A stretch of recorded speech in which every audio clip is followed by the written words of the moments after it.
Vamos a resolver el siguiente problema, donde tenemos una carga con peso igual a 400 newtons, que está suspendida de un resorte y dos cuerdas. De hecho es una cuerda, bueno, dos cuerdas, una cuerda AC y otra cuerda AD. Cada una de estas cuerdas soporta un peso de 3W y de W respectivamente. ¿Eso qué quiere decir? Que como esta polea transmite la tensión de la cuerda, esta cuerda está sujeta a una tensión 3W y la cuerda AD, como también pasa a través de una polea para soportar el peso W, está sometido a una tensión W. La constante del resorte es de 800 newtons por metro y hay que determinar cuánto vale W para que este sistema esté en equilibrio estático, desde luego, y cuánto es la longitud del resorte sin estirar, es decir, antes de que se haya aplicado la carga de 400.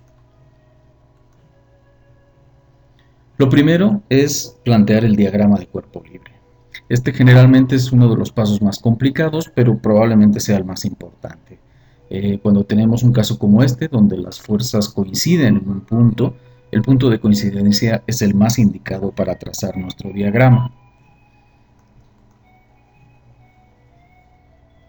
Este punto lo vamos a sacar del dibujo para no contaminar el mismo.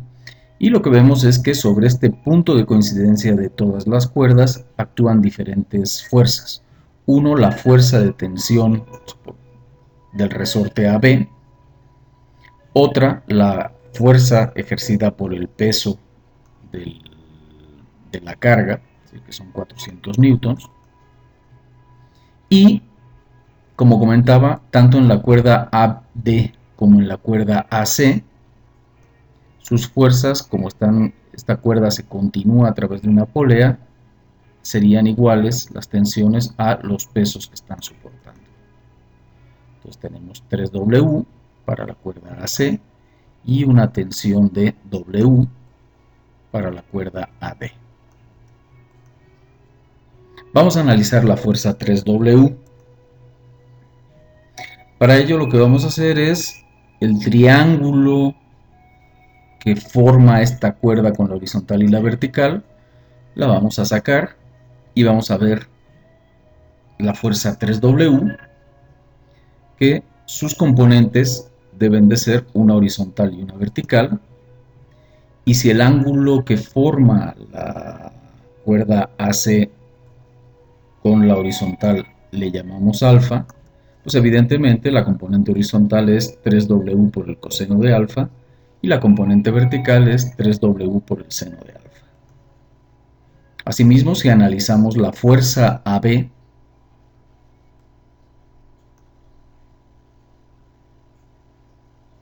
es decir, la fuerza del resorte, nos damos cuenta que tiene dos componentes, desde luego.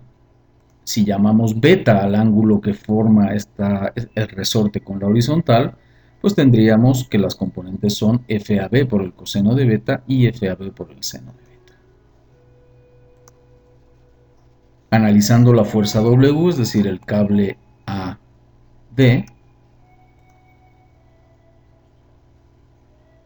hacemos un análisis parecido donde planteamos la fuerza W y tendríamos una componente horizontal y una vertical, que dado que el ángulo, si llamamos al ángulo que forma la cuerda AD con la horizontal gamma, pues la componente horizontal sería W por el coseno de y W por el seno de componente horizontal y vertical de la fuerza W. Y la última fuerza que nos falta por analizar es la vertical 400N, que desde luego no tiene más que una componente vertical hacia abajo, 400N.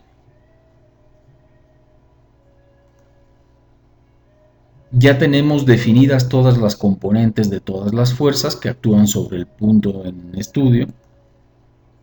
Entonces la resultante la podemos calcular obteniendo la componente en la dirección X o horizontal de esta resultante y la componente en la dirección Y de la misma resultante. y eso se obtiene sumando las fuerzas en cada una de las direcciones. Entonces en la dirección X lo que tenemos es W por el coseno de gamma, que sería la componente en X de la tensión en el cable AD, más FAB por el coseno de beta, menos 3W por el coseno de alfa. Esas son todas las componentes horizontales que aparecen. Las componentes verticales serían 3W por el seno de gamma, FAB por el seno de beta y 3W por el seno de alfa. ¿Sí? W por el seno de gamma más FAB por el seno de beta más 3W por el seno de alfa.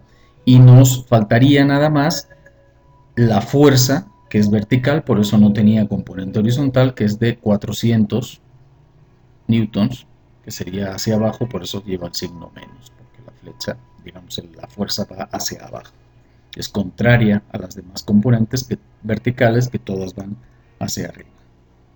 La condición de equilibrio se satisface cuando la fuerza total horizontal y la fuerza total vertical son ceros.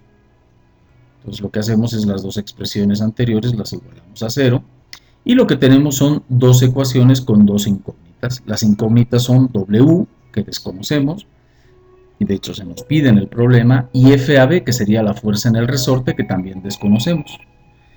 Gamma, beta y alfa se pueden obtener a través de relaciones geométricas, y es lo que vamos a hacer.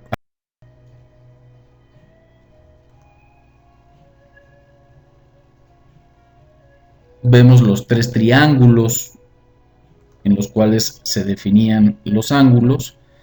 Nos damos cuenta que el cateto horizontal de este triángulo que estoy señalando es igual a 360 milímetros más 690 milímetros, que es igual a 1050. La componente vertical de este triángulo es 360. Y la hipotenusa de este triángulo es pues, la raíz cuadrada de la suma de los cuadrados. Por otro lado, este segundo triángulo, que es el formado por el resorte AB y el eje horizontal y el eje vertical, tiene una dimensión de 360 milímetros en su cateto horizontal, una dimensión de 360 más 690 milímetros en su cateto vertical, y el correspondiente valor de la raíz cuadrada de la suma de los cuadrados en su hipotenusa, que es 1110. Finalmente, para el triángulo formado por el cable AC y los ejes horizontal y vertical, tenemos los catetos 360 milímetros y el cateto horizontal es 840 milímetros, que es toda esta longitud, desde el peso 3W al punto B, menos 360 milímetros, lo cual da un total de 480 milímetros, y en forma similar a los casos anteriores calculamos la hipotenusa en 600 milímetros. Con esto ya tenemos caracterizada la geometría de nuestro sistema, y desde luego los valores de los ángulos alfa, beta y gamma se obtienen muy fácilmente. Vamos a ver ahora estas dos ecuaciones que teníamos en función de W, FAB y de alfa, beta y gamma. Los podemos plantear, si se dan cuenta, por ejemplo, el coseno de gamma no es más que el cateto adyacente, que es 1050, entre la hipotenusa, que es 1110. El coseno de beta, vamos al triángulo que define a beta, el coseno de beta sería el cateto adyacente, que es 360, entre la hipotenusa, que es 1110. Y finalmente el coseno de alfa es el cateto adyacente, que es 480, entre 600. En forma similar, el seno de gamma es 300, el cateto opuesto, que es 360, entre 1110. Igual parecido en el seno de beta y parecido en el seno de alfa. Con esto ya tenemos mucho más claras nuestras dos ecuaciones.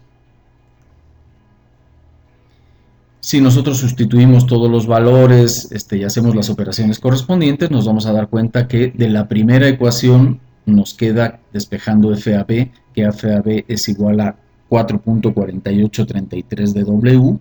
La segunda ecuación, también despejando FAB, nos queda que es igual a 422.857 newtons menos 2.2457 W. Dos ecuaciones con dos incógnitas, mucho más sencillo que el planteamiento anterior, y resolviendo nos da que W es igual a 62.84 newtons y que FAB es igual a 281.7 newtons. Desde luego, nos falta por calcular la longitud sin estirar del resorte. Entonces, la longitud sin estirar del resorte va a ser igual a la longitud inicial, la longitud sin estirar del resorte, que es la longitud inicial antes de la carga, va a ser igual a la longitud del resorte estirado menos la deformación sufrida. ¿Sí? Entonces, la longitud inicial más la deformación sufrida es la longitud final. De ahí sacamos que la longitud inicial es igual a la longitud final menos la deformación sufrida. Si sabemos que la rigidez del resorte es 800 newtons por metro, fácilmente podemos obtener la deformación. La deformación no es más que la fuerza que está soportando el resorte dividido entre K. Recordemos la ley de Hooke, que nos dice que la fuerza es igual a la constante del resorte por la deformación. Despejando obtenemos esta ecuación. La fuerza que soporta el resorte es 281 newtons, la constante del resorte es 800, por lo tanto, lo que se deformó el resorte debido a la carga de 281.7 newtons es 0.352 metros, o lo que es lo mismo 352 milímetros. Entonces la longitud sin estirar, de nuevo, es la longitud ya estirado el resorte menos lo que se estiró. Aquí hay un errorcito, estos milímetros. Y esto es igual a 758 milímetros. Y este sería el resultado de este problema.